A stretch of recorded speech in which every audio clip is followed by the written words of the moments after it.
Wel, i 2 flynedd yn ôl, mi oedd y Gwasanaeth Llysoedd a Tribunlysoedd eisiau diwygio y ffordd oedden ni'n gweithio.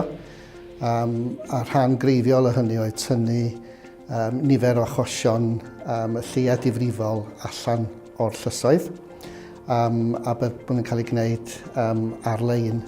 Wrth gwrs, yr rhan o'r broses ddiwygio, roedd yna symudiad pendant at ddigideiddio prosesa'r llys. Ac felly, trwy wneud hynny, trio gwneud cyfiawnder yn fwy hygyrch i bawb. Yn naturiol, mi oedden ni'n ymwybodol bod angen cael yr hygyrchedd yna i Gymru Cymraeg. Felly, mi wnaethon ni yn ddian iawn yn y broses pan oedden nhw'n cynnal nifer o sioeau teithiol ar hyd y lled Cymru a Lloegr i gyflwyno y ffaith bod ni yn mynd i ddiwygio'r gwasanaethau. Mi wnaethon ni wrth gwrs fel swyddogion y Gymraeg amlygu'r ffaith bod angen i'r gwasanaethau fod yn Gymraeg o ran cydymffurfio efo cynlluniaeth ac yn y blaen. Nes i ffeindio bod hi'n ofnadwy o bwysig i cyfarfod wyneb y wyneb.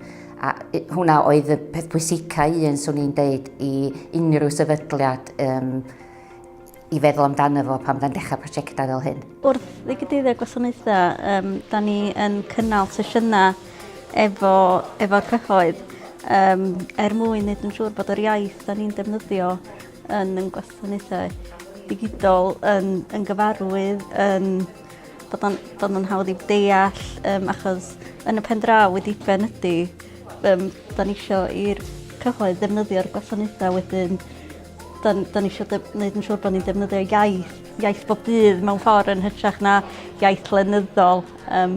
Dyna sy'n bwysig.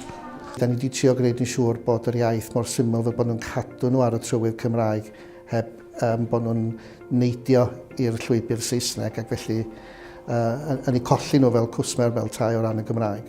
Mae'n bwysig bod ni'n brofi fo cyn roed o allan yna, achos da ni eisiau gwneud siŵr bod o'n iawn.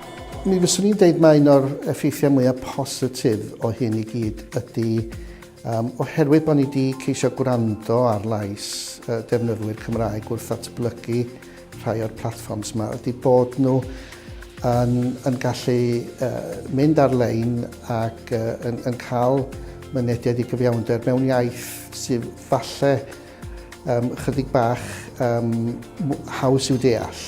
Dwi'n meddwl bod rhan fwyaf o bobl yn HMCTS yn Llundain beth bynnag ac hefyd allan Gaerdydd yn dechrau yn meddwl bod hi mynd i fod yn gostus a trafferthus i gael gwasanaethau Cymraeg. Ond ar ddiwedd y diwrnod tydi hynny ddim yn wir. Da ni yma fel gwasanaeth Cymraeg iddyn nhw.